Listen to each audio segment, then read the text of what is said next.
ఏమ్మాయి చేసావే చిత్రంతో తెలుగు సినిమా ఇండస్ట్రీలోకి అడుగుపెట్టింది హీరోయిన్ సమంత.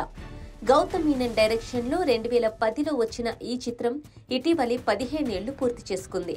అలాగే సమంత కూడా తెలుగు సినిమా కెరీర్ లో 15 వసంతాలు పూర్తి చేసుకున్న సందర్భంగా తాజాగా జీ తెలుగు నిర్వహించిన ఓ అవార్డు ఫంక్షన్ లో సమంతను ప్రత్యేకంగా సత్కరించి అవార్డును అందజేశారు. ఇందుకు సంబంధించిన ప్రోమో తాజాగా విడుదలైంది. అప్సరా అవార్డ్స్ 2025 పేరుతో రిలీజ్ చేసిన ఈ ఈవెంట్ కి రోజా, అమల, డైరెక్టర్ సుకుమార్, రమ్యకృష్ణ, అనిల్ రావిపూడి సహా పలువురు స్టార్లు హాజరయ్యారు. జయసుధ, అనిల్ రావిపూడి చేతుల మీదుగా ఈ పురస్కారాన్ని సమంత అందుకుంది. అనంతరం కేక్ కట్ చేసి గ్రాండ్ గా సెలబ్రేషన్స్ చేశారు.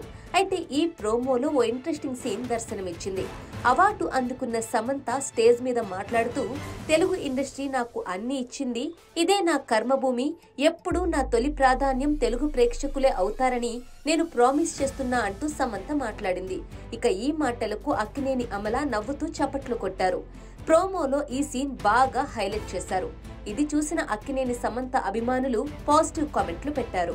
అయితే మరోవైపు ఇదే ఈవెంట్ కి సంబంధించిన మరో ప్రోమోలో అక్కినేని అమల కూడా అవార్డు అందుకున్నారు. 30 ఏళ్లకు పైగా జంతు సంరక్షణ చేస్తున్నామని, ఇది సాధ్యమైంది అంటే ఒక ఆర్మీగా టీం ఉండటం వల్లే అంటూ స్టేజ్ పై అమల మాట్లాడారు.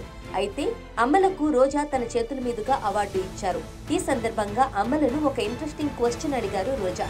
నాగార్జున, నాగచైతన్య, అఖిల్ ఫోటోలు చూపిస్తూ ఇందులో ఎవరు అందగాడు అని అడిగారు. దీనికి ఆన్సర్ చేయకుండానే అమల తెగ నవ్వుకున్నారు. ఆ సమయంలో సమంత కూడా నవ్వుతూ కనిపించారు.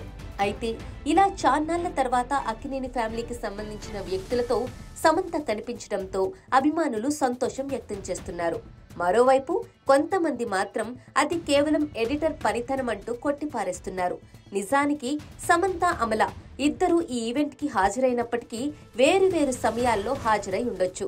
అమల దేనికో క్లాప్స్ కొడితే అది సమంత మాటలకు కొట్టినట్టు, అలాగే సమంత ఎందుకో నవ్వితే అది అమలను చూసే నవ్వేలా చూపించడం ఎడిటర్ కి అంత కష్టమేమీ కాదు. ఇలాంటి వీడియోలు గతంలో అనేకం చూసాం, మీరు మమ్మల్ని మోసం చేయలేరు అంటూ కొంతమంది కామెంట్ చేస్తున్నారు. మొత్తానికి ఈ ప్రోమో ఇంట్రెస్టింగ్ గా కట్ చేసినా పూర్తి వీడియో రిలీజ్ అయితే నిజం బట్టబయలవడం ఖాయం. మరి ఇందులో ఎంత నిజం ఉందో తెలియాలంటే పూర్తి వీడియో రిలీజ్ అయ్యే వరకు వేచి చూడాల్సిందే.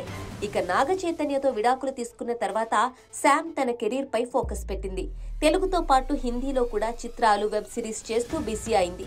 ఇటీవల నిర్మాతగా కూడా మారి శుభం అనే చిత్రాన్ని తీసి సక్సెస్ అందుకుంది.